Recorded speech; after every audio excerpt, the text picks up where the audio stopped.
Vamos abrir a nossa Bíblia em um dos livros poéticos, Provérbio, capítulo de número 9, versículo de número 9.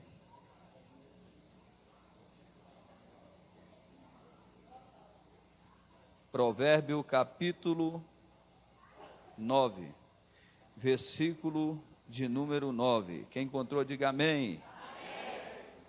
Diz a palavra de Deus: dá instrução ao sábio, e ele se fará mais sábio. Ensina ao justo, e ele crescerá em entendimento. Oséias, um dos profetas menores da Bíblia, no livro Oséias, no livro do profeta Oséias, capítulo 4, versículo 6, é um versículo bem conhecido. Oséias, capítulo de número 4, versículo 6. Oséias está entre os profetas, é o primeiro livro, dos profetas menores, depois de Daniel, vem Oséias. Glória a Deus. Diz assim, Oséias capítulo 4, versículo 6: o meu povo foi destruído porque lhe faltou conhecimento. Porque tu rejeitaste o conhecimento, também eu te rejeitarei, para que não sejais sacerdote diante de mim, visto que se esqueceste da lei do teu Deus. Glórias ao nome do nosso Senhor e Salvador Jesus Cristo. Bendito seja o nome do Senhor. Eu peço a um diácono para ajudar com as crianças aqui, para não ter conversa aqui na frente, porque senão acaba atrapalhando a ministração da palavra. A gente não vai concentrar e aí a gente não vai render quase nada. Vamos neste momento fazer uma oração. Senhor nosso Deus e eterno Pai, nós te damos graça porque o Senhor é fiel, o Senhor é maravilhoso. Derrama sobre nós a tua unção, a tua graça. E pedimos que o Senhor possa derramar sobre nossas vidas a graça poderosa do Senhor, não só agora, mas para sempre, em nome de Jesus. Amém? As pessoas que trabalham com as crianças, foi decidido o seguinte, que não ficariam mais nem na terça e nem na quinta com as crianças. Então os pais, trazendo as crianças, coloca ela pertinho de você, porque elas não vão estar subindo, vai estar subindo lá para cima só no sábado e no domingo. Por quê? Porque muitas pessoas, e nem que cuida das crianças, às vezes não conseguem ouvir a palavra, e a pessoa precisa da palavra, porque o alimento da igreja é o quê? A palavra de Deus, e o crente sem a palavra, meu irmão, ele não chega a lugar nenhum. Então assim, a gente viu a necessidade, dentro de uma conversa que nós tivemos, a irmã expôs essa situação, e a gente chegou num acordo, né? Então, controla aí, fica com a sua criança, e vamos dar continuidade aqui na palavra de Deus. Nós vemos aqui o versículo que nós lemos, que instrui o sábio, e ele se fará mais sábio ainda. Isso é algo, lógico, a gente sabe disso, que quanto mais sábio é, e mais é instruído, melhor vai ficar. Mas a Bíblia vai dizer no livro de Oséias, que nós lemos num dos profetas menores, no capítulo 4, versículo 6, o meu povo foi destruído porque lhe faltou conhecimento. Então conhecimento na atualidade que nós vivemos hoje, seja em qualquer área, é tudo. Não tem nada melhor do que conhecimento. Pessoa que tem conhecimento, ele sabe entrar e sabe sair. Pessoa que tem conhecimento, ele vai evoluir mais do que aquele que não tem como. A graça, o poder de Deus é grande na vida daquele que busca, mas com certeza aquele que conhecedor de muitas coisas, tem muitos recursos, muito armamento para utilizar, esse aí vai sobressair, porque essa é a realidade. Então a Bíblia vai dizer, instrui o sábio e ele ficará mais sábio ainda. Mas também a Bíblia vai dizer aqui que o povo estava sendo destruído porque lhe faltou conhecimento, ou seja, o povo havia rejeitado o conhecimento, e Deus não aceitaria eles como sacerdote, porque o povo tinha abandonado aquilo que era de Deus, a lei de Deus, a palavra do Senhor. E a partir do momento que nós desprezamos conhecer a palavra de Deus e buscar a palavra de Deus, nós estamos entrando em um grande risco. Estamos correndo um sério perigo de quê? De sermos rejeitados pelo próprio Senhor. Porque o Senhor, Ele ama aquele que ama a Ele. E se nós queremos conhecer o nosso Deus, nós vamos conhecer através de quê? Da palavra do Senhor. Não tem outros recursos, não tem outro meio. Se conhece Deus através da palavra. Quanto mais você examina a palavra, quanto mais você busca na palavra, mais você se fortalece. O que Deus diz para Josué: medita na minha lei, de dia e de noite. Você vai seguir a minha palavra e eu vou te dar vitória. Eu vou estar contigo na caminhada. Então essa é a verdade. Então Deus, Ele sempre nos orienta a se apegar na verdade, porque Ele é a verdade, Ele é a vida, e ninguém vem ao Pai senão por Jesus Cristo. Então a Bíblia vai dizendo em vários versículos aqui sobre a palavra de Deus, né? Hebreus 4:12, a Bíblia vai dizer: porque a palavra de Deus é viva e eficaz, é mais cortante, penetrante que uma espada de dois gumes, penetra até a divisão da alma e do espírito, e ela discerne o que está dentro de cada coração. Então quem transforma o homem é o quê? A palavra. Mas a Bíblia diz o quê? Conhecei-vos a verdade e ela vos libertará. Então o que liberta é quem? A palavra. Jesus disse o quê? Eu sou a videira verdadeira. Olha aí, Jesus estava afirmando: eu sou. Todos que vieram antes de mim foram ladrão e salteadores, agora eu não, eu sou a videira verdadeira. Então ele está afirmando que Ele é a porta, Ele é o bom pastor. Então Jesus Cristo, Ele sempre se preocupou para que o seu povo buscasse conhecimento, para que não fossem enganados. O que eu quero falar na igreja nessa noite é algo que me foi passado alguns dias atrás. Alguém me fez assim me trouxe uma palavra e disse assim: poderia falar sobre isso na igreja. Por quê? Porque a gente tem percebido que muitas pessoas, infelizmente, têm a Bíblia e não está conseguindo manusear a Bíblia. Mas por que não estão conseguindo manusear a Bíblia? É porque não conhecem a Bíblia. Porque as pessoas pegaram o hábito de vir ao culto, ouvir aquilo que estão falando, às vezes abre a Bíblia e vai embora para casa, e lá não se preocupa em ler, em meditar, em observar como é que a Bíblia foi escrita, o que acontece na Bíblia, que história que a Bíblia conta, né? Então isso é muito importante, e a igreja do Senhor precisa passar para as pessoas que ainda não são evangélicas, ou que estão chegando na igreja, firmeza, estabilidade. E se nós, sendo servos de Deus há 20, 30 anos, 10 anos, e nós ainda não conhecemos a palavra de Deus, nós precisamos tomar uma nova atitude e começar a meditar na palavra do Senhor mais frequentemente. Veja bem, eu quero falar sobre a Bíblia. Eu quero falar sobre a Bíblia, que você está com ela na mão. A nossa única regra de fé é a palavra de Deus. A palavra de Deus é a nossa bússola. A palavra de Deus é a nossa direção. É ela que vai mudar a nossa história. É ela que vai nos garantir salvação. É ela que vai nos levar ao céu. Mas o que eu quero falar nessa noite, porque são simples coisas aqui, mas para muitos se tornam coisas que nunca nem ouviu. Quantos livros são constituídos? Está constituindo-se a Bíblia. São quantos os livros do Velho e do Novo Testamento? Qual é a totalidade dos livros? Eu sei que aqui muitas pessoas sabem, mas a maioria das pessoas não sabe nem quantos livros tem a Bíblia. Se alguém chegar para você e falar assim: meu irmão, quantos livros tem a Bíblia Sagrada?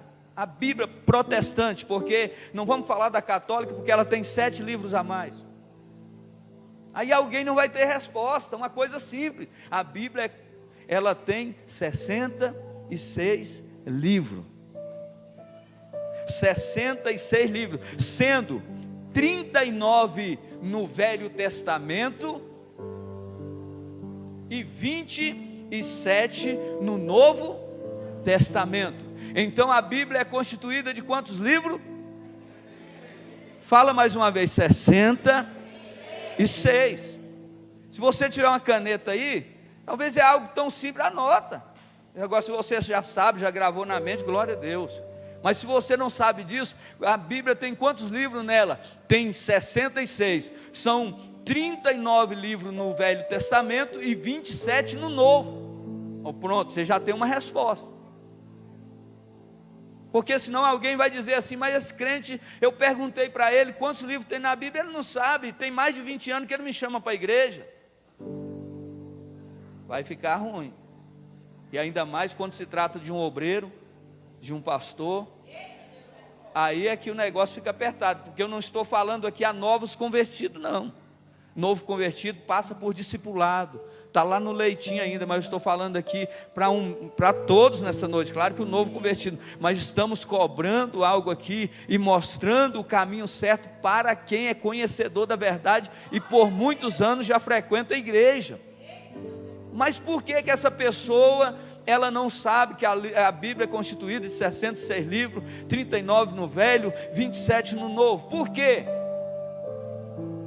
Talvez essa pessoa não quer vir na escola bíblica dominical, talvez vem mal de vez em quando dá certo num culto de ensino, e talvez essa pessoa, quando se dá um curso na igreja, ele faz pouco caso do curso que está sendo oferecido. Mas a Bíblia diz que nós lemos lá o que? Instrui o sábio e ele se fará mais sábio ainda. Mas em Oséias capítulo 4, versículo de número 6 está dizendo: o meu povo foi destruído porque lhe faltou conhecimento.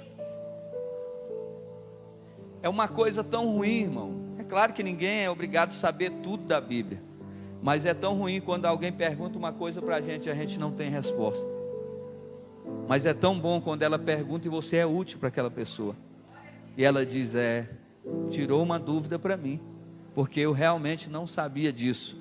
Então a Bíblia, ela é constituída de 66 livros, 39 no Velho e 27 no Novo Testamento. Isso aí você tem que gravar. Tem hora que você não fica cantando uma música, até você decorar ela, faz isso com a Bíblia. 39 no Velho Testamento, 27 no Novo Testamento, um total de 66 livros. Isso é quando você pensar que não está gravado, ninguém tira mais de você. A Bíblia foi escrita por quantos autores? Quantos autores escreveram a Bíblia? Cerca de 40 autores. Cerca de 40 autores de etnias diferentes, ou seja, pessoas diferentemente uma das outras, escreveram a Bíblia. E a Bíblia foi escrita num percurso de quantos anos?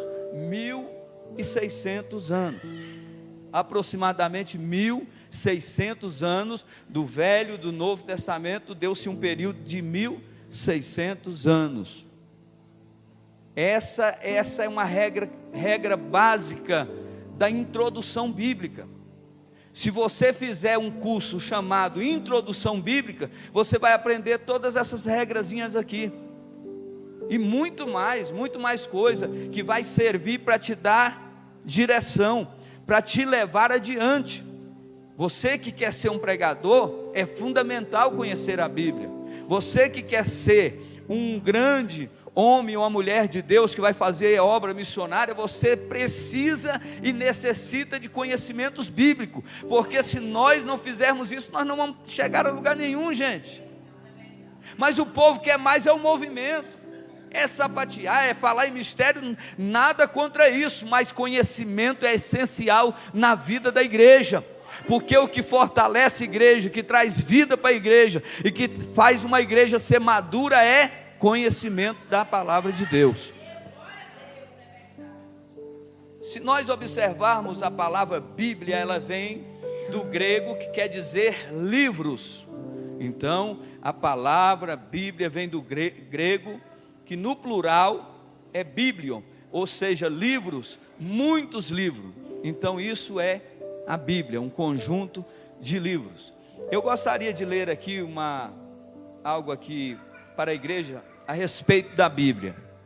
Eu vou ler aqui para os irmãos, prestem atenção, porque nós sabemos que ela foi escrita por um número de 40 autores, e cada um deles de etnias diferentes, de lugares diferentes.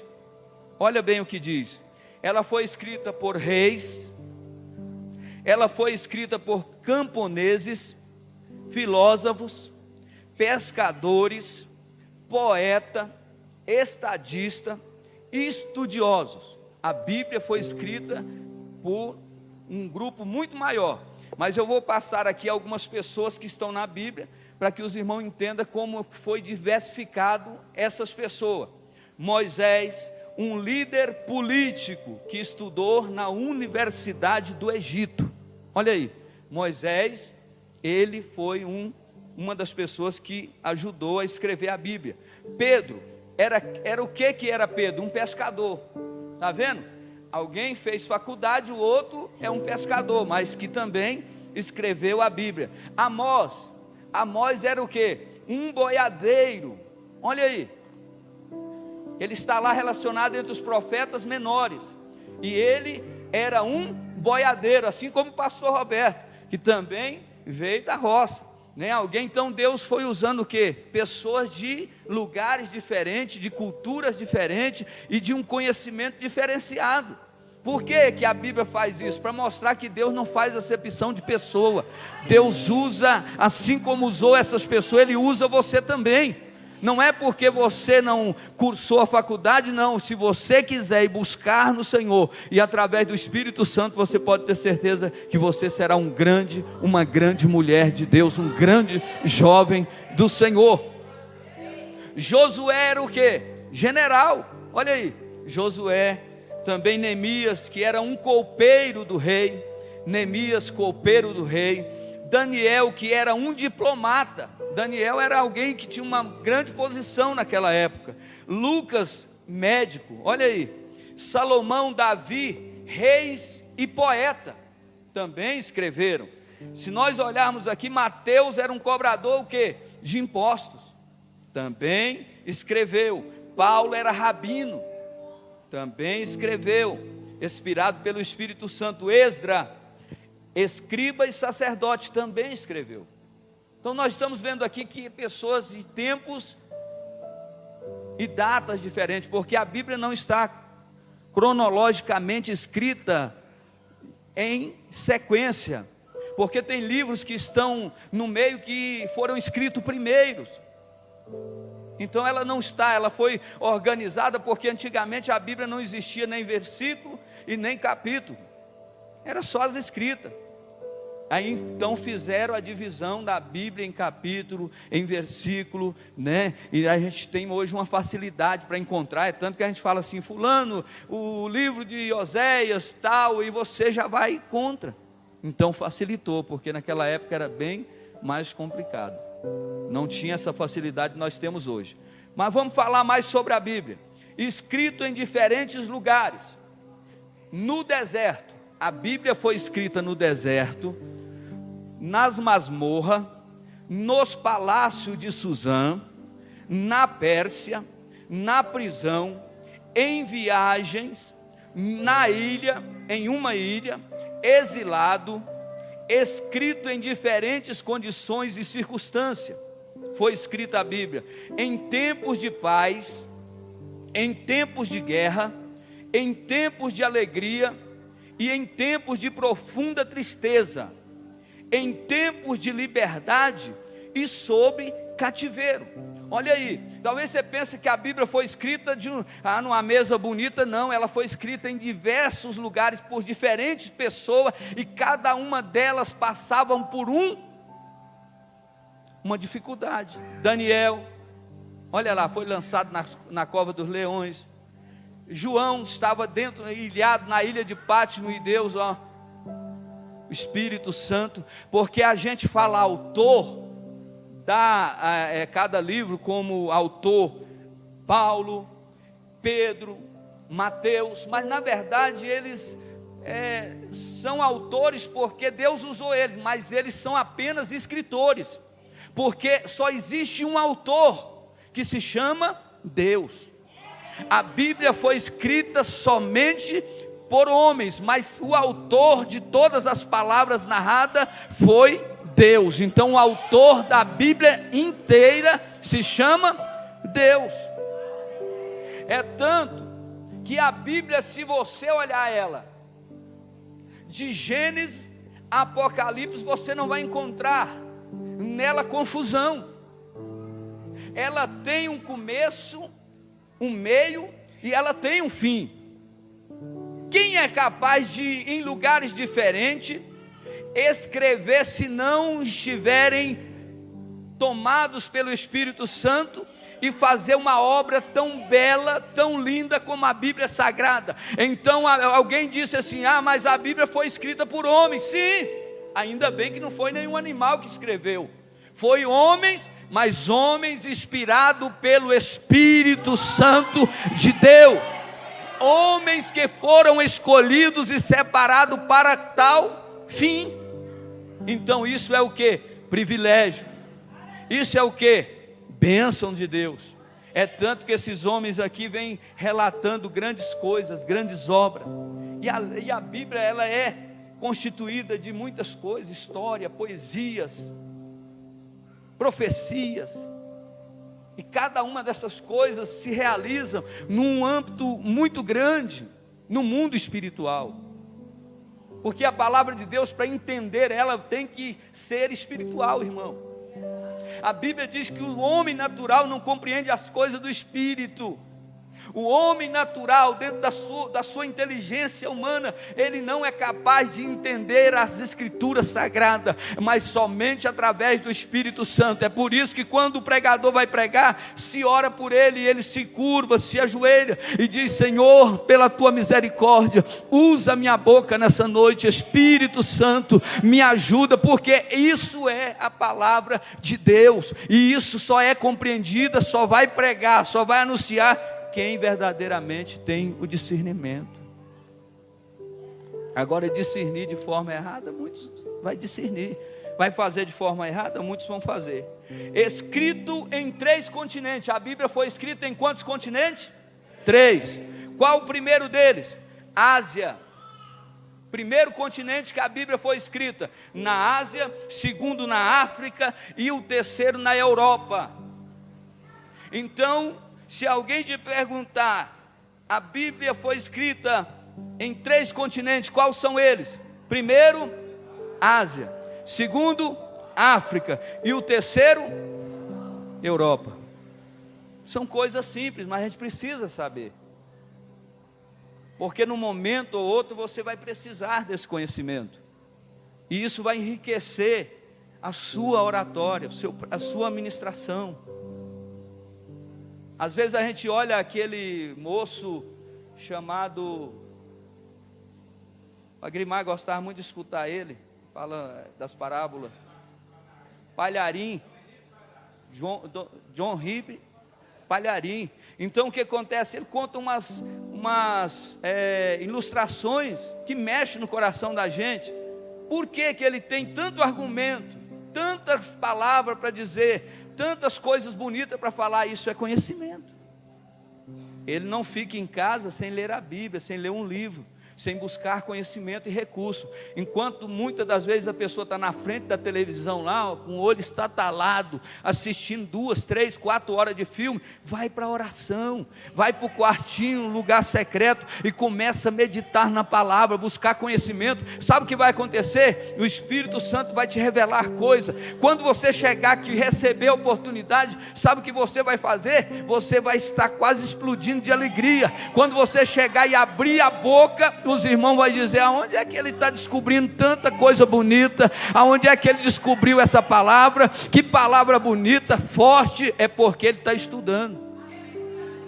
Mas hoje você fala assim: fulano, você vai fazer, não, o sangue de Jesus tem poder, não me chama não, eu não estou preparado não. E passa 1 ano, 2 anos, 3 anos, 4 anos, não estou preparado não. E está preparado para quê, irmão? Nós precisamos nos preparar mais. Igreja preparada é a igreja que vai vencer as tribulações. A igreja preparada é a igreja que vai vencer os vendavais. A igreja preparada é a igreja que vai morar na glória com o Senhor. Em nome de Jesus Cristo, valorize a palavra, jovem. Valorize a palavra, senhora. Líderes de departamento, obreiros da casa do Senhor, honre o Deus que você serve, estudando, meditando na palavra, e Deus vai te usar por onde você passar. Tem gente dizendo: eu quero fazer uma grande obra, mas não quer estudar a Bíblia. Em vez de ler a Bíblia, vai fofocar, vai falar do irmão. Em vez de falar da palavra de Deus, meditar na palavra, ficar perdendo tempo com coisas supérfluas, coisas que não têm valor, comece a valorizar a palavra, irmão. Hoje você tem recursos. Antigamente, para você comprar um livro de teologia era 300, 500 reais. Um dicionário, hoje você tem tudo na sua mão. Você tem livros históricos, você tem a história da Bíblia, você tem tudo que você não estuda quem não quer. Não tem computador, mas o celular não falta e nele funciona também.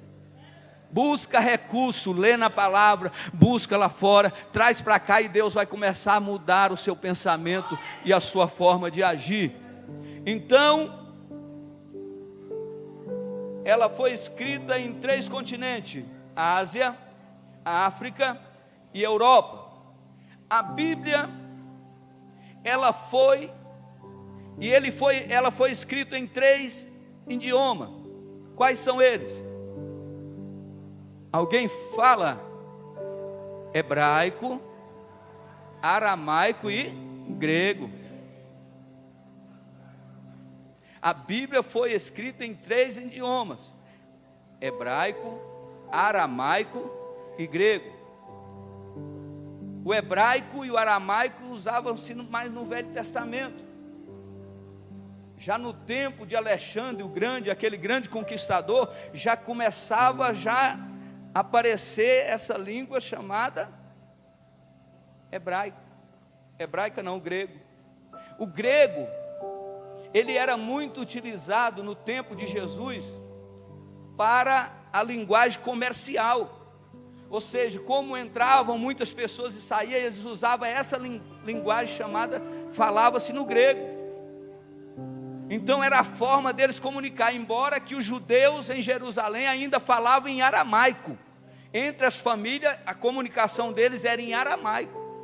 Se você assistir alguns filmes de Jesus Cristo, você vai ver a comunicação em aramaico. Mas a língua comercial, do dia a dia que eles falavam, era o grego. Então a Bíblia foi escrita aí em 3 idiomas: hebraico, aramaico e grego. Olha aí, coisas simples, mas são coisas que ensinam. É por isso, irmão, que é o curso muito simples chamado Introdução Bíblica, que vai abrir a sua mente. É um curso básico de teologia. Aí quando abre um curso na igreja, aí muita gente foge. Vem, porque todo conhecimento que você adquirir nessa noite, se você vir num culto e uma palavra só servir para você, valeu a pena. Às vezes você já ouviu muitas coisas, mas uma palavrazinha só, que você nunca tinha entendido ela, já tinha lido 10 vezes, mas abriu a sua mente, glória a Deus, Deus me deu uma nova direção. Olha bem, a Bíblia trata de centenas de temas controversos. São vários os temas que são citados na Bíblia. Aqueles que podem gerar opiniões divergentes, quando mencionada ou discutido. Os autores bíblicos falaram em centenas de temas controversos, com harmonia e coerência. Olha que coisa interessante, eles falaram de diversos temas controversos, ou seja, um assunto não tem nada a ver com o outro, mas se você olhar a Bíblia, ela é harmônica. São vários temas, mas nenhum prejudica o outro, são um alienado no outro, ou seja, isso é direção do Espírito Santo, igreja. Pessoas de etnias diferentes, de lugares diferentes, mas que quando se reúne a palavra, ou seja, a Bíblia, que é os livros, vários livros, nós entendemos que há um grande uma grande revelação de Deus unificada. Desde o Gênesis a Apocalipse, olha aí. Desde Gênesis a Apocalipse a gente vê a harmonização, né? As coisas acontecendo. Revelada uma única história, olha aí. É uma história só. Não tem quebra-cabeça, né? Existem livros proféticos que são escatológicos, que são revelações futuras, que nem Apocalipse, Daniel, Ezequiel. A gente sabe que realmente tem que pedir ali um direcionamento para a gente entender, porque tem coisas que precisam ser lidas lá e você vai compreendendo Daniel, vai te trazer a resposta no outro livro. Mas a Bíblia é harmônica, por parte de Deus. A redenção do homem por parte de Deus, olha bem, a redenção do homem por parte de Deus, assim o paraíso perdido de Gênesis.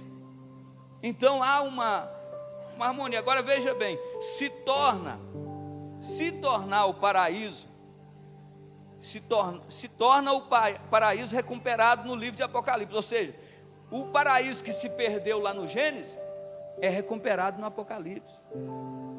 Aquilo que foi desfeito lá no Gênesis é vencido através de Cristo aqui. Isso é o que? Bíblia. Embora muitos escreveram, mas a sintonia é uma só.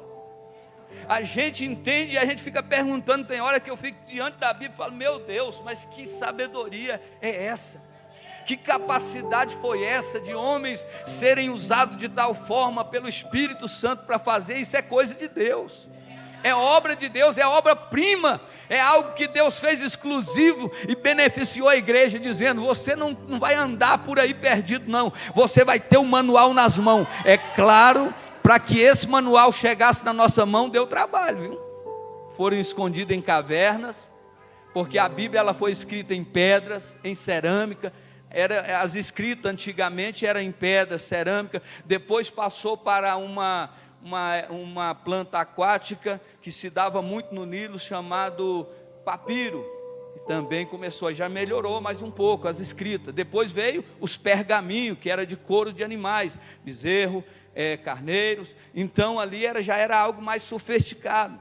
No tempo de Jesus se abriu o que? Os pergaminhos, né? Jesus pegava o que? O rolo. Aí imaginou o pastor Roberto aqui com um monte de rolo aqui, separado, procurando aqui o rolo do profeta Isaías. Quando Jesus chegou lá na sinagoga que ele foi pregar, aí pegaram, trouxeram, está lá na Bíblia, o rolo que falava sobre o profeta Isaías, que fala assim: eis que o Senhor me ungiu para, pregar a palavra e libertar os cativos. E Jesus começa a falar, mas era bem diferente. Hoje não, você carrega a Bíblia na palma da mão, tudo bem feito, separado. Isso aqui custou preço, irmão. E tem gente que não valoriza a Bíblia, tem gente que está desprezando a Bíblia. Eu estou dizendo isso, somos nós mesmos. Nós damos tão pouco valor à Bíblia. Às vezes a gente na casa da gente, esse dia eu estava pensando lá em casa, falei assim: a gente faz a casa da gente, tem o quarto do filho, tem o quarto da mulher, tem o quarto do outro filho, tem o escritório, tem a lavanderia, mas ninguém faz um quarto de oração, um lugar de oração na casa. Ninguém se preocupa em um lugar, uma escrivania, onde vai colocar a Bíblia, onde vai ter uma cadeira, um lugar específico para se adorar a Deus, ou seja, um quarto, um lugar de oração. E a gente às vezes preocupamos com tudo, fazemos da melhor forma possível, e a palavra de Deus vai ficando de fora. Então vamos examinar mais a palavra de Deus. Enquanto que o acesso à árvore da vida está fechado em Gênesis, encontra-se aberto para todo sempre em Apocalipse. Enquanto se perde, se encontra lá. A grande diversidade dos escritos da Bíblia trata da lei. Olha a diversidade da Bíblia, olha o que tem na Bíblia, presta atenção. Lei civil está na Bíblia, criminal, ética, ritual, sanitária, história, poesia, religiosa e lírica, texto didático, parábolas, alegorias, biografia, correspondência pessoal, reminiscências pessoais, diários, além de estilo caracterizadamente bíblico, de leituras profética e apocalíptica.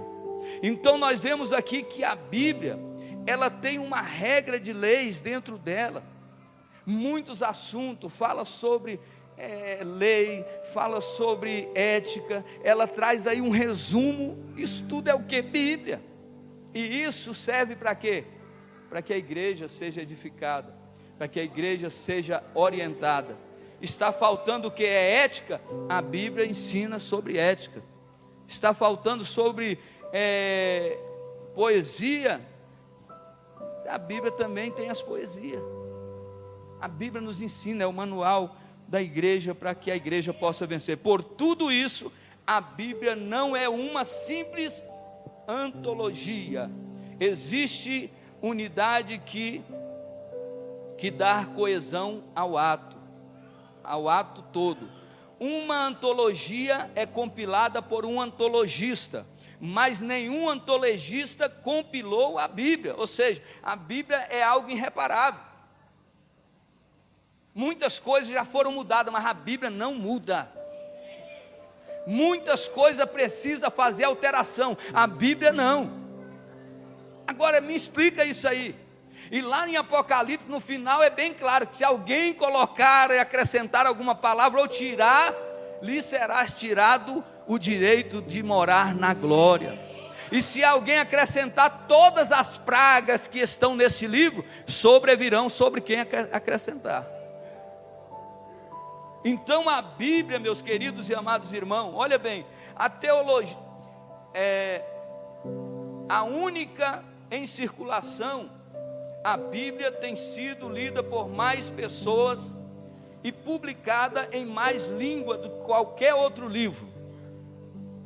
Existe mais cópias impressas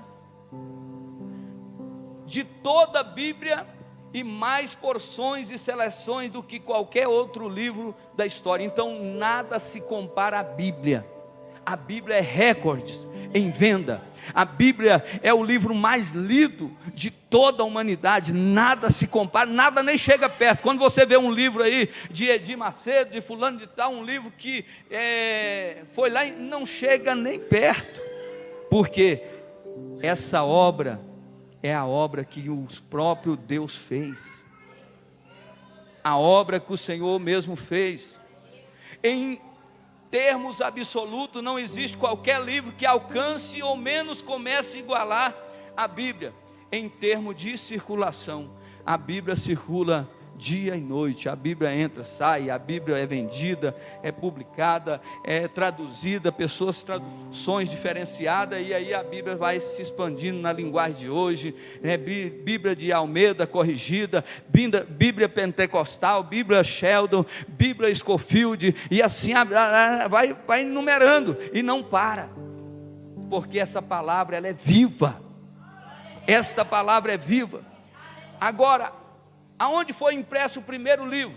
Olha aqui, o primeiro grande livro a ser impresso foi a Vulgata, versão da Bíblia em latim, impressa por Gutenberg.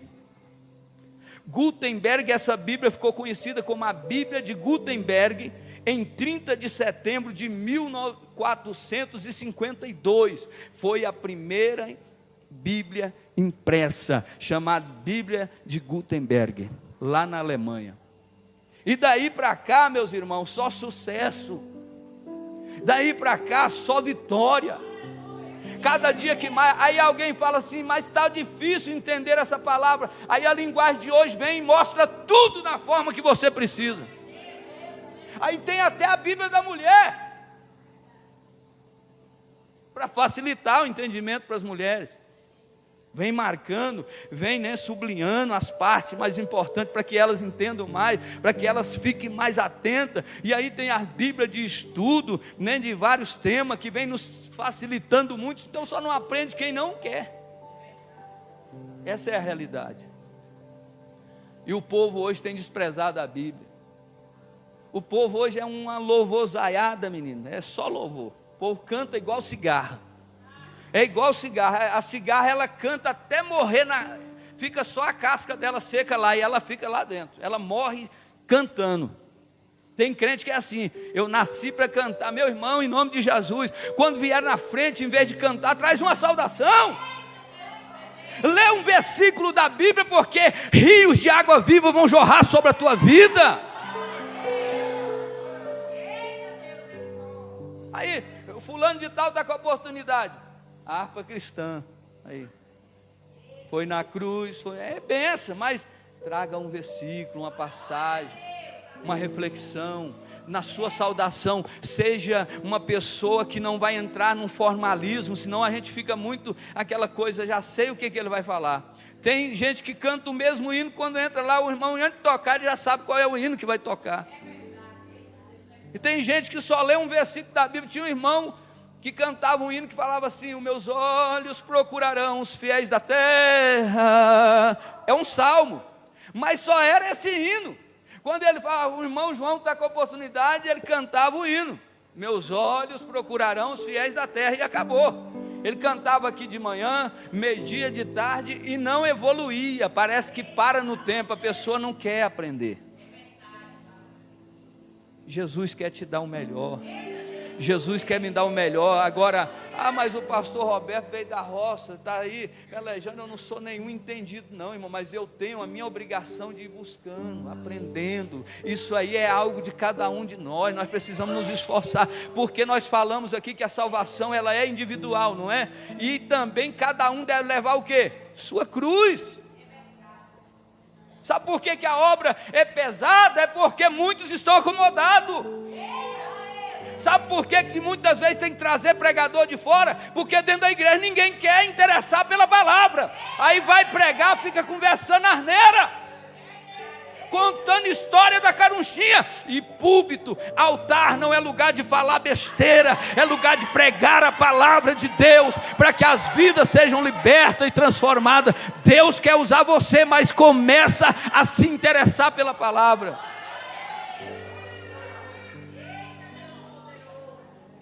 Olha que coisa linda que nós lemos aqui. O que é a Bíblia? Olha o que é que a Bíblia foi escrita por pessoas diferentes, e que ela está em recorde, porque a Bíblia nunca, jamais e nem jamais existirá livro igual ela.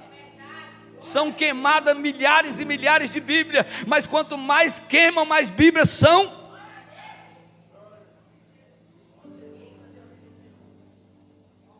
Então nós precisamos amar a palavra de Deus. A minha mãe, quando ela se converteu, ela gostava muito de cantar, mas minha mãe tinha um apreço muito grande pela palavra, um respeito muito grande. Minha mãe durou muito pouco tempo quando ela se converteu, mas eu tenho certeza, se minha mãe estivesse aqui, ela seria hoje uma grande pregadora, preleitora, né, uma profetisa do Senhor na face da terra. Porque eu via assim o desejo, ela mesmo assim, pegava um óculos, não enxergava, aí vai lá na feira, menino, compra mais uns 2 óculos aí, ia lá e comprava. Era na feira o óculos, trazia, não, esse aqui ficou melhor. Só que usava uns dias ali, não estou vendo direito mais não, mas ela parava e ficava lendo a palavra. E isso traz o que? Vida, cura. Tem gente atrás de cura, tem gente atrás de profeta, sendo que você é a própria bênção. Tem gente pedindo, fala Deus.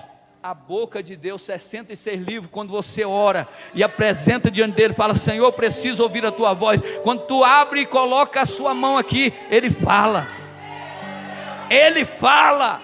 Não estou dizendo que não tem profeta e nem profetiza, tem sim, mas vamos nos harmonizar com a palavra de Deus.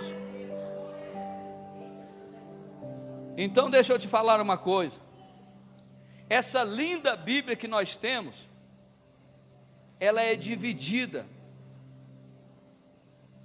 de uma forma muito bonita. Primeiro, esses livros estão divididos em 2 seções. Quem lembra? A Bíblia está dividida. Quais são as seções? Muito bem. A Bíblia está dividida em 2 seções, Antigo e Novo Testamento. Então isso aí você já sabe. Existe o Novo e o velho. Porque sabe o que está acontecendo? Tem hora que fala assim: irmão, abra sua Bíblia aí, no livro de Esté tem irmão no Novo. Lá no livro de 1 Pedro, o irmão está lá no livro de Esté, de Gênesis, procurando o livro lá, irmão, isso é feio. E tem gente que procura e não acha, e vai ter que ir lá no índice, para procurar no índice aonde é que está esse livro, e fica, luta, e quando termina já parou a leitura e ele já perdeu tudo. Mas isso é o quê? É porque ele não está lendo e não sabe as divisões da Bíblia. Então, primeiro, existe Novo e Velho Testamento. Então você precisa colocar na sua mente o que são os livros do Novo Testamento e o que são do Antigo. Mas ela é mais dividida ainda, porque o Antigo Testamento conta o que? A história do povo de Israel, né? Ela vai contar a história, e várias histórias. No Velho Testamento vai ter várias divisão da Bíblia. Torá, a Torá, que a Bíblia nos ensina. Ou seja, quando alguém fala assim, abra a sua Bíblia no livro da lei, você vai saber que são, ou é a Torá, ou são os Pentateuco. Os 5 primeiros livros da Bíblia, eles se chamam Pentateuco. Hoje as pessoas usam mais essa expressão. Abra a sua Bíblia em um dos livros Pentateuco, você já na mente, está lá no começo da Bíblia. Ou é Gênesis, ou é Deuteronômio, ou é Número, é um desses livros. Então a primeira divisão se chama os Pentateuco. Quais são os Pentateuco? Gênesis, Êxodo, Levítico, Número e Deuteronômio. Então são 5 livros, esses são os Pentateuco. E cada um desses livros representa uma coisa. Gênesis, quando fala de Gênesis, fala sobre o quê? Criação, origem. Criação, está certo. Origem, aonde iniciou todas as coisas. Quando você fala de Êxodo, fala de quê? Saída. Isso, irmão. Saída. Êxodo significa saída. Foi aonde o povo de Israel saiu do Egito. Então, quando você lê Levítico, Levítico vai falar sobre o quê? Sobre Levi. Levi pertencia a uma das 12 tribos de Israel. Então você vai lembrar, né, que Levítico vai falar também sobre Levi, que era uma das tribos, das 12 tribos de Israel. E Números,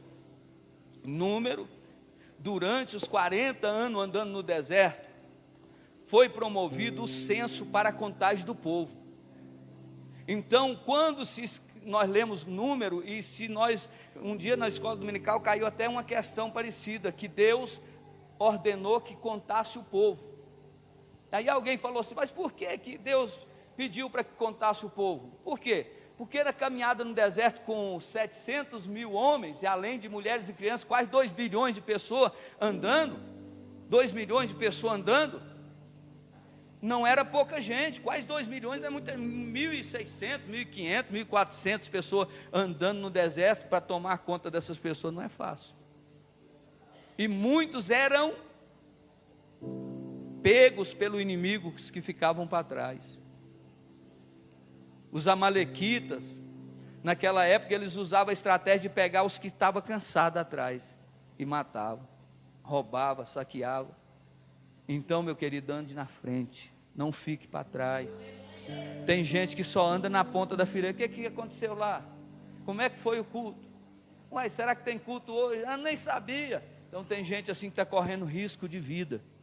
Então essa contagem do censo era para quê?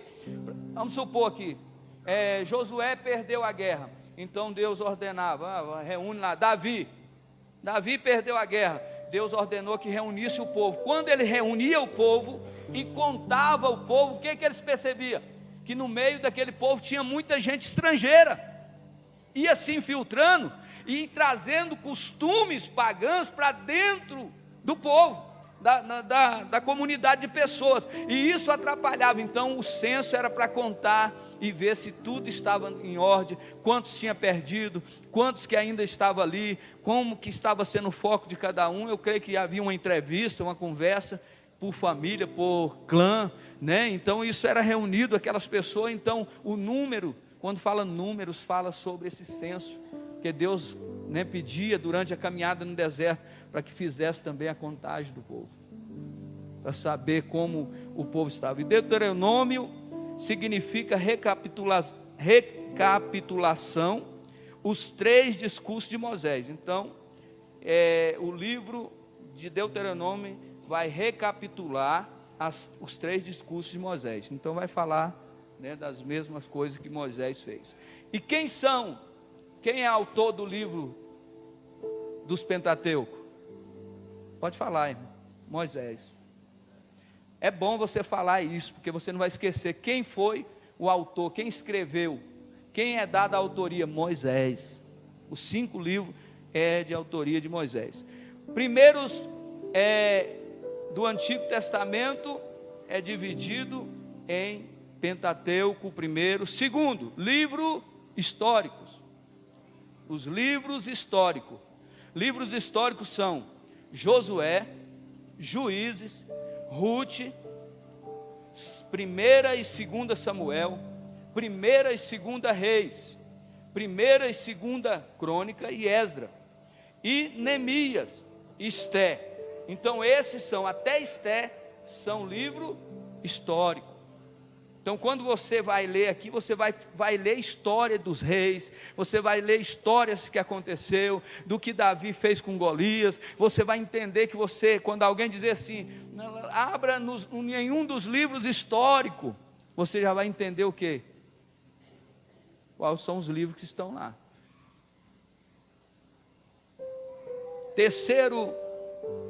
Terceira divisão da Bíblia, livros poéticos. Livros poéticos. Quais são os livros poéticos? Primeiro, Jó, Salmo, Provérbio e Eclesiastes, né? E Cantares de Salomão. Então quando alguém fala, abra em um dos livros poéticos, hoje nós abrimos em um dos livros poéticos, Provérbio, é livro poético. Ele está relacionado entre os livros poéticos. E cada um desses livros aqui tem um significado, uma direção. Só porque se nós for ler aqui, nós vamos ficar a noite inteira lendo. Mas você pode ler, né? Qual é a verdadeira função e qual é a verdadeira direção de cada um desses livros, né? Josué, ele tem a missão de quê? De atravessar o Jordão, derrubar as muralhas de Jericó e ainda dividir as terras para as tribos. Não é o objetivo do livro. Então ele se tornou um grande líder. Profetas maiores, esse é fácil, todo mundo sabe. Profetas maiores, primeiro, Isaías, Jeremias, Lamentações, Ezequiel e Daniel. Quando alguém dizer, vamos abrir a nossa Bíblia no livro dos profetas, em um dos profetas maiores, você vai entender, Jeremias, Isaías, Ezequiel, Daniel, é um desses livros aí. Lamentações de Jeremias. Então você vai logo perceber. Você está vendo, a Bíblia ela é muito bem dividida, Novo e Velho Testamento. Aí nós vimos lá os Pentateuco, os históricos, os poéticos. Aí depois vem o que? Os proféticos, profetas maiores. E depois dos profetas maiores são conhecidos, por exemplo, Isaías como profeta messiânico. Quando você dizer, abra a sua Bíblia no livro do profeta messiânico, é Isaías. Pode ir lá logo, o pregador falou aqui, abra a sua Bíblia no livro do profeta chorão, é quem? Jeremias. Aí o povo está sabendo. É porque geralmente o povo prega muito e sempre está falando, e o povo vai guardando, vai descobrindo. Então o profeta chorão, né? O profeta Jeremias, o profeta Ezequiel, Daniel, né? Um livro onde tem belas histórias de um povo que foi levado cativo e ali passou grandes lutas, mas não renunciou a Deus, não deixou de estar na presença de Deus, buscou a presença do Senhor, foi lançado na cova dos leões, os colegas dele foi lançado na fornalha de fogo ardente, mas eles não abriram mão da fé e venceram. Venceram por quê? Por causa da palavra, porque quando tem a palavra, o quarto homem está junto. Quando tem a palavra, tem um batalhão de anjos armados e acampados ao seu redor, trabalhando por você. Agora, se não tem palavra, irmão, aí Deus também não tem compromisso. Tem gente que só quer oba-oba, não quer orar, não quer jejuar, não quer pagar preço, não quer ler Bíblia e quer ser cheio do Espírito Santo. Aonde? Tem gente errando, machucando o irmão porque não conhece a palavra. A pessoa que não tem conhecimento, ele é alguém ignorante. Tem gente que você olhou para ele, ele já fica com a cara feia.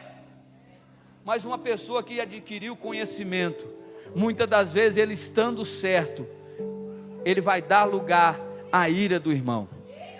Muitas das vezes o irmão vai tentar contra ele, vai tentar tirar ele da bênção, e ele vai permanecer na posição e vai dizer assim: irmão, calma, Jesus te ama e eu também.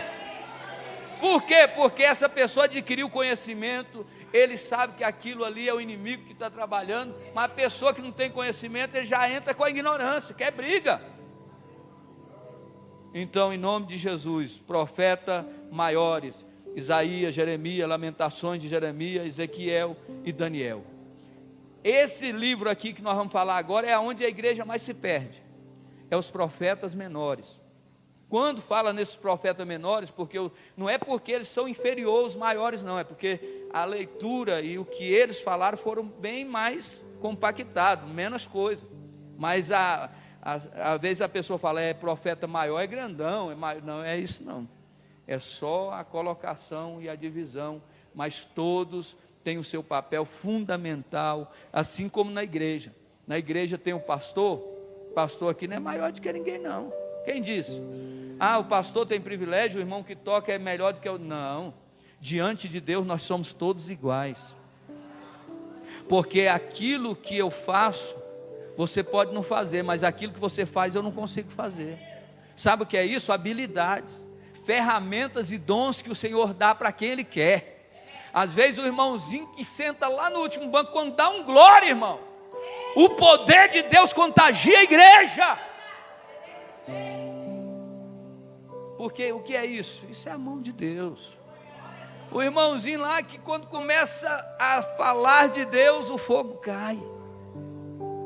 Tem gente que nunca gravou um CD, tem gente que nunca teve a oportunidade de ir numa gravadora, mas quando pega o microfone, o céu parece que desce na terra e o poder de Deus se manifesta. Sabe o que é isso? É Deus. Ele dá para quem Ele quer, e quem ama e anda na presença dEle, Ele faz. Tem gente que nunca fez um curso de teologia, não tem anel no dedo, mas através da sua Bíblia, que ele busca de dia e de noite, quando ele abre a boca e começa a falar de Jesus, meu irmão, começa a pôr teólogo no bolso, aqui ó, e o teólogo fala, ninguém sente nada, mas quando ele abre a boca e diz, eu cumprimento com a paz do Senhor, a glória de Deus já está trabalhando no coração do povo. A Bíblia diz que nós devemos buscar os dons com zelo. Quem aqui é mecânico aqui? O Divino entende, né? O pastor Divino entende muito sobre mecânica. Agora deixa eu falar uma coisa aqui. Quem aqui é pedreiro? Vixe, nós estamos enrolados na chácara lá, né? Para fazer o serviço lá da chácara, não tem pedreiro aí. Aí, ó, tem um ali. Agora deixa eu fazer uma pergunta. Quem é eletricista aqui? Quem é professor aqui? Olha aí. Deixa eu te falar uma coisa. Você como um pedreiro, como um eletricista, você como um mecânico, você faz o que sem ferramenta? Nada. Ninguém pode ser o profissional que for, se ele não tiver ferramenta, ele olha lá, sabe o problema e não tem como arrumar. O eletricista tem que ter chave de teste, tem que ter medidor de energia, tem que ter alicate, tem que ter escada, tem que ter isso. O mecânico tem que ter várias chaves, tem que ter também aparelhos novos para fazer teste. O pedreiro precisa de colher, precisa de prumo, precisa de linha, porque ele sabe como fazer, mas sem a ferramenta não acontece nada. É o que Deus está dizendo, Ele entrega a ferramenta segundo a necessidade. Tem gente pedindo a Deus o dom de cura, sendo que ele nem para a igreja ele vem. Ele não entra no hospital, nem quando ele adoece ele quer ir no hospital. Tem gente pedindo o dom do louvor, Ah, Deus unge a minha voz, mas não canta. Irmão, isso não funciona. Agora, se você evangelizar, Deus vai te dar a ferramenta que você precisa. Se você precisa orar por enfermo, Deus vai colocar na sua vida o dom da cura, porque você precisa de orar pelos enfermos. Você está orando pelos enfermos, você está visitando os doentes, você está impondo as mãos sobre os enfermos, sobre os doentes, sobre os necessitados, sobre os endemoniados. Então Deus vai te dar autoridade conforme a necessidade. Eu quero isso, eu quero aquilo. Tiago fala: pedis e pedis mal, porque pedis para gastardes no vosso próprio deleite. Ou seja, tem gente pedindo algo para Deus que não tem cabimento e não tem pé e nem cabeça. Já viu aquelas pessoas que falam assim: eu quero isso, eu quero aquilo. Você fica observando, mas para quê? Não estou entendendo esse irmão não. Mas quando alguém pede algo que é justo, algo vai ser bem aproveitado com aquilo. Então, em nome de Jesus, profeta menores, Oséias, profeta menores, Joel, Amós, Obadias, Jonas, Miqueias, Naum, Abacuque, Sanfonias, Ageu, Zacarias e Malaquias. Olha aí, são os profetas menores. Então, se alguém falar assim, abra sua Bíblia no livro de Ageu, profeta menor, Zacarias, profeta menor, e você logo vai conseguir identificar que ele está entre os profetas maiores e os evangelhos. Então você abriu ali, Mateus, voltou de ré, ou veio de lá para cá, você vai achar. Vai ficar mais fácil. Eu não estou dizendo aqui que a gente tem que saber o livro, bater e abrir nessa, não, mas você tem noção. Você, quando vê a pessoa folheando a Bíblia, quem tem noção entende que a pessoa já está lá no final da Bíblia, sendo que Apocalipse está lá no começo. É lá no final e ele está lá no Gênesis. Você já vê que está errado. E ele vai, mexe. E então, não estou dizendo ao novo convertido, que estão chegando agora, mas para crentes antigos que não quer ler a Bíblia. Então, profetas menores são esses que nós acabamos de ler aqui. Vou ler mais uma vez para gravar na sua mente: Oséias, Joel, Amós, Obadias, Jonas, Miqueias, Naum, Abacuque, Sanfonia, Ageu, Zacarias e Malaquias. Aí encerrou o velho. Vai começar o que aqui agora? Novo Testamento. Quando você leu Malaquias, você já fala agora entrar no Novo Testamento. E aí o Novo Testamento, ele também tem as suas divisões. Qual é a primeira divisão do Novo Testamento? Os evangelhos. Quais são os evangelhos? Mateus, Marcos, Lucas e João. É interessante que nesses livros aqui, nós vemos como que Deus é maravilhoso, porque Mateus é cobrador de impostos. Aí nós vê, Lucas era o quê? Médico, não é? O outro já é médico. Marcos já era filho de uma família sacerdotal. Marcos era filho de família de sacerdote. E João era o quê? Pescador. Olha aí, as profissões diferentes, e Deus chamou eles. Para quê? Para cada um escrever a respeito daquilo que Jesus veio para fazer. Então, se nós olharmos a palavra de Deus, nós vamos começar a entender que as coisas que o Senhor faz são coisas gloriosas e maravilhosas. Até anotei aqui, fiz uma anotação aqui, deixa eu ver se eu encontro aqui para passar para os irmãos.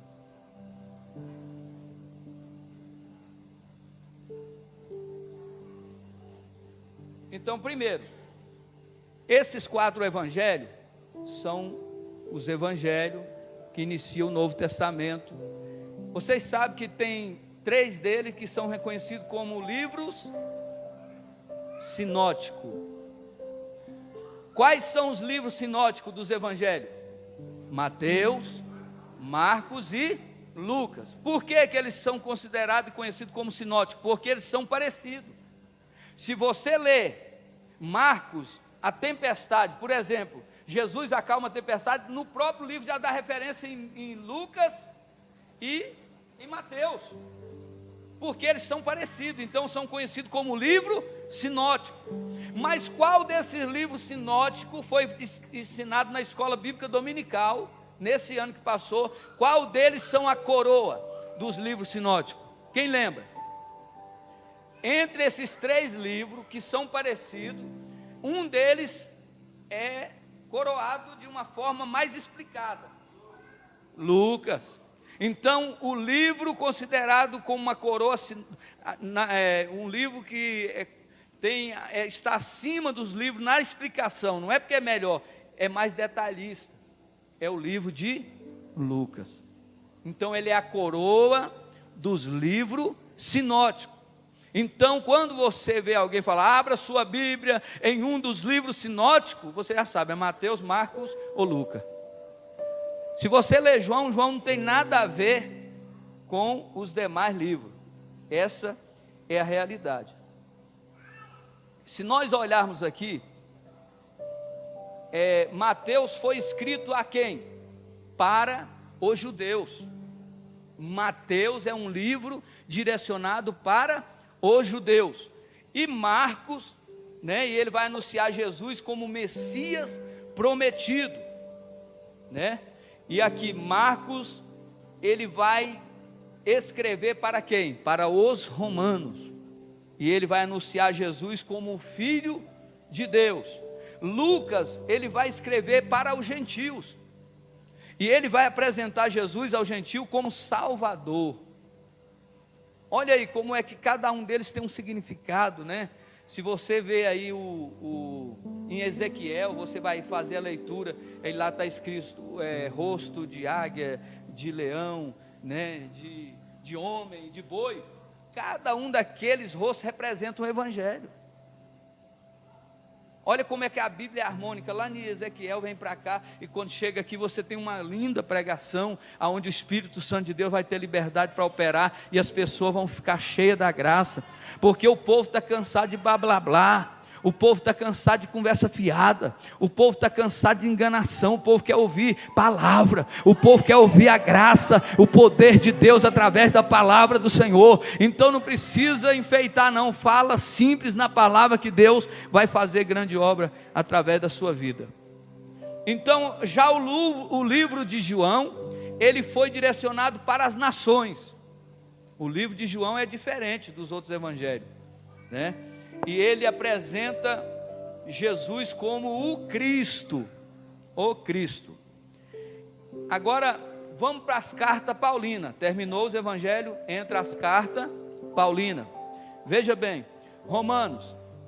Ele vai entrar jazinho, essa aí. Romanos, 1 e 2 Coríntios, Gálatas, Efésios, Filipenses, Colossenses, 1 e 2 Tessalonicenses, 1 e 2 Timóteo, Tito e Filemon. Essas são cartas paulinas. São cartas que Paulo escreveu. E cada uma delas aqui tem um significado, uma palavra voltada para cada pessoa, para cada situação. Mas são as cartas paulinas, né? As epístolas de Paulo. Quando alguém fala, abra sua Bíblia nas epístolas, você já sabe o quê? Que epístola são epístola paulina. Então vou abrir lá. Então já sabe mais ou menos onde é que está. É igual o livro de Salmo. Salmo não se fala capítulo. Salmo se fala número. Tem gente que fala assim, abra a Bíblia no Salmo de capítulo, não. Salmo de número, fulano e versículo tal. Não se fala capítulo, é Salmo de número X. Tá? Guarda isso aí que é importante também. Aí termina a carta paulina em Filemon. Aí vem as cartas gerais. Quais são as cartas gerais? Primeiro, Hebreus. Depois Tiago. 1 e 2 de Pedro. 1, 2 e 3 João. Judas. Então termina aqui as cartas gerais, ou seja, cada um aqui tem um autor. Não é mais Paulo, aqui já são pessoas, né, que já tem um autor, né, para essa carta. Então veja bem, Hebreus não se conhece o autor, é desconhecido. Ninguém sabe quem é o autor. Alguns até, por muito buscar, acham que foi Paulo. escritor de Hebreus, mas é um escritor desconhecido.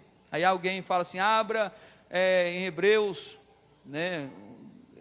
no livro do autor desconhecido. Tem pregador que faz isso. Abra a sua Bíblia no livro do autor desconhecido, Hebreus. E aí ele começa ali, vai. Então, não há mais aqui Tiago, Pedro, 2 João, Judas. Então, cada um aqui tem a sua fala, cada um aqui tem a sua instrução. E por fim, termina, todo mundo sabe que é o livro também conhecido como histórico. Que livro é esse? Histórico é Atos dos Apóstolos. É por isso que eu não li ele aqui na sequência, porque Atos dos Apóstolos não são cartas paulinas. Paulo, é mencionado lá, nós vemos a convenção de Paulo e tudo, mas ali o livro de Atos foi escrito por quem? Lucas. Então o doutor Lucas escreveu o livro de Atos. Aí se você olhar Lucas estava acompanhando Jesus aonde? Quando Paulo foi pregar na igreja onde estava aquele menino sentado, Eutico, você lembra que o discurso de Paulo foi até meia-noite e ele caiu da janela? E ele foi constatado pelo próprio médico Lucas que ele tinha o quê? Morrido. Quando Paulo vai lá, Lucas já tinha dado diagnóstico, falou, o menino está morto, eu sou médico, sou especialista, está morto.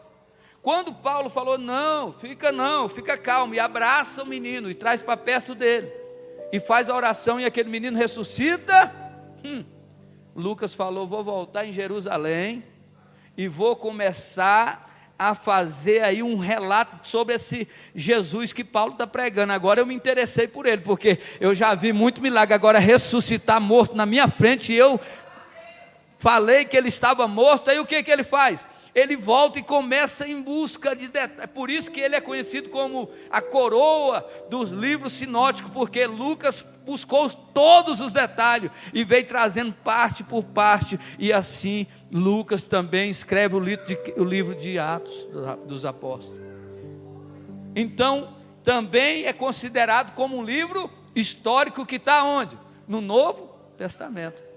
Ele é um livro histórico, porque conta a história da igreja, conta as narrações de vários eventos, e a gente vai vendo ali o desenvolvimento dessa palavra. E por fim, o livro profético é Apocalipse. Aí agora é assim, a profecia, que Deus vai falar com o seu servo João, e vai iniciar tudo ali nas cartas, mostrando o castiçal, os candelabros, vai mostrar 7 igrejas, e ali as revelações sobre tudo que já está acontecendo, para que a igreja seja arrebatada.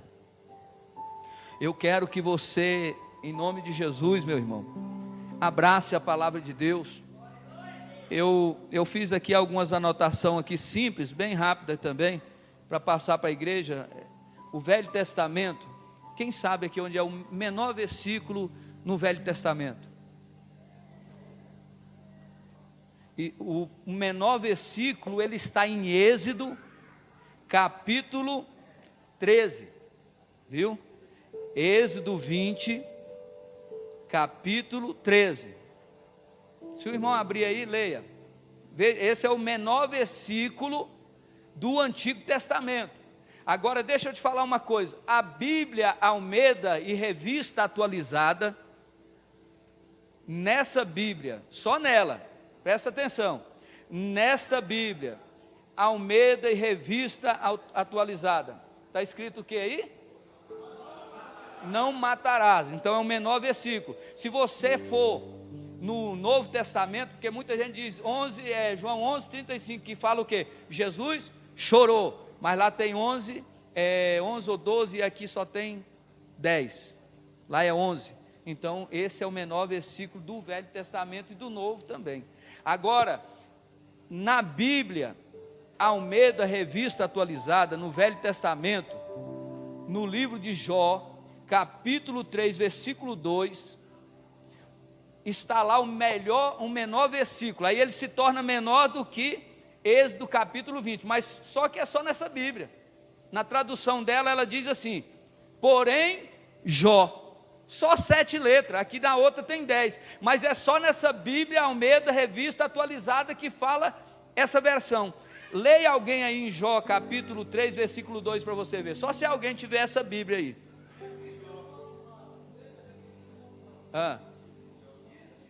Aí, essa aí se torna o menor versículo da Bíblia, mas outro lê aí, Jó, capítulo de número 3, versículo 2, essa é a Bíblia que nós estamos falando, o menor versículo se torna nessa Bíblia aí. Aí as outras Bíblias, as outras versões vai dizer sempre o quê? E Jó falando disse, e aí a na dele aí fala o quê? E disse Jó. Aí como é uma Bíblia só, um dizer só, e as outras todas têm um dizer maior, o menor versículo fica sendo Êxodo, capítulo 20, versículo 13. Não matarás. E no Novo Testamento, João, capítulo 11, versículo 35, Jesus chorou, é o menor versículo que tem. Qual é o maior capítulo da Bíblia? Isso aqui acontece muito na gincana, é bom fazer isso aqui na gincana, né, que o pessoal responde, e o pessoal no final do ano ganha uma Bíblia. Qual é o maior capítulo da Bíblia? Se é o Salmo de número 119, porque ele possui 176 versículos. Olha como é grande, né? O Salmo de número 119. Agora o menor está no Salmo também, que é o Salmo de número 117, que só tem 2 versículos. Então o menor capítulo está no Salmo de número 117, no versículo, onde só tem 2 versículos. O livro mais antigo da Bíblia, quem é que sabe? Quem falou, Jó, aí? Olha, está vendo? Então o livro mais antigo da Bíblia é Jó. Aí é por isso que eu falo que não está, cronologicamente o livro não tem. Olha lá, Jó está lá na frente, é o mais antigo. E aí, isso são coisas que o crente precisa saber. São coisas simples, mas são de fundamento, um preço muito grande para cada um de nós. Agora vamos aqui, a nossa Bíblia possui, olha bem, no Antigo Testamento a nossa Bíblia, a protestante, porque tem Bíblia aí dos católicos que tem 7 livros a mais, a protestante possui 929 capítulos, a Bíblia, nosso Velho Testamento possui 929 capítulos, no Antigo Testamento, e no Novo Testamento 260 capítulos. Isso dá um total entre o Novo e o Velho Testamento em capítulos de 1189 capítulos. Então a nossa Bíblia de Gênesis a Apocalipse tem 1189 capítulos. No Antigo Testamento, a nossa Bíblia tem 23.145 versículos. Olha aí, falamos dos capítulos, agora vamos para os versículos. A nossa Bíblia no Velho Testamento tem 23.145 versículos. No Novo, há 7.957 versículos. Dá um total de versículos em toda a Bíblia de 31.102 versículos. Agora, por causa das traduções da Bíblia, como nós vimos aí, às vezes vai ter Bíblia que vai variar um pouquinho, mas é coisinha pouca. Passa um pouquinho, outra volta um pouquinho, mas é essa meta aí. Total de versículos, 31.102 versículos. Na nossa Jesus Cristo, seja forte, seja firme, siga as promessas e as bênçãos que Deus tem para a sua vida, e sua vida vai ser diferente. Vamos ficar de pé. Eu quero nessa noite fazer uma oração diferente, junto com a igreja aqui, para nós agradecermos a Deus pela palavra. Eu quero que você ore, porque talvez alguma pessoa ainda não foi salva na sua casa ou na sua família, porque a palavra ainda não chegou lá, da forma que deveria chegar. Mas quando essa palavra, através de você, que é boca de Deus, começar a falar em lugares, no momento e na hora certa, Deus vai fazer um milagre através da sua vida. Fecha os teus olhos agora e ora, fala com Deus. Meu Pai, Senhor nosso Deus, nós te damos graça, nós te pedimos a tua bênção, as tuas mãos poderosas estendidas sobre as nossas vidas. Senhor, obrigado pela palavra do Senhor, que ela passou por vários processos, meu Deus, passou por altos e baixos para chegar hoje nas nossas mãos. Eu sei que ainda existem países, meu Pai, que a Bíblia é proibida de entrar lá, mas o Senhor é um Deus que tudo pode, o Senhor é um Deus que tudo faz, é um Deus que opera milagre, e que a bênção do Senhor seja derramada sobre a tua igreja. Espírito Santo, ajuda a igreja, meu Pai, aleluia, a ler, a meditar de dia e de noite na tua palavra, porque a tua palavra fará jovens fortes, fará obreiros sadios, fará, meu Deus, mulheres e homens cheios do Espírito Santo, porque não existe avivamento sem conhecimento da palavra. Avivamento sem fundamentos bíblicos é avivamento mentiroso e enganador, que hoje existe e amanhã não tem mais, mas o fogo que arde no altar, ele vai permanecer queimando, todas as manhãs será retirada as velhas cinzas, e ali, meu Deus, haverá um fogo aceso, que não vai se apagar. Meu Deus, a vida de quem tem a palavra, não é uma vida que hoje quer e amanhã não quer mais. A vida de quem tem a palavra é uma vida estabilizada, uma vida forte, uma vida que se está ventando, ele dá glória a Deus, se está na bonança, ele dá glória a Deus, se tem pão, ele dá glória, se também não tem pão, ele vai dar aleluia e glória a Deus também, porque ele sabe que a palavra diz que aquele que se humilha hoje, amanhã será exaltado. Aquele que está no pouco, sendo fiel sobre o muito, o Senhor coloca. Meu Deus, não existe prova além das nossas capacidades. A tua palavra diz, meu Pai, que ela é viva, que ela é eficaz, que ela entra entre juntas e medula, e ela entra entre a divisão da alma e do espírito, e faz grandes maravilhas. Foi através da palavra que o mar vermelho se abriu, foi através da palavra que a queixada do jumento derrubou 1000 homens por terra, foi através da palavra que os muros de Jericó caíram e ruíram e vieram por terra, foi através da palavra que o gigante veio ao chão, através de um menino, foi através da palavra que o povo venceu as batalhas, foi através da palavra que Jesus libertou a humanidade, foi através da palavra que o Senhor revelou ao teu servo João maravilha e grandes obras que vão ainda acontecer, e é através da palavra que nós estamos aqui nessa noite. Nós não estamos em um lugar qualquer, nós estamos no lugar aonde o pão vivo que desce do céu está chegando a cada coração. Opera, Senhor, abençoa essa pessoa, abençoa essa família, e segundo a tua palavra, que todos sejam abençoados no nome de Jesus. Amém.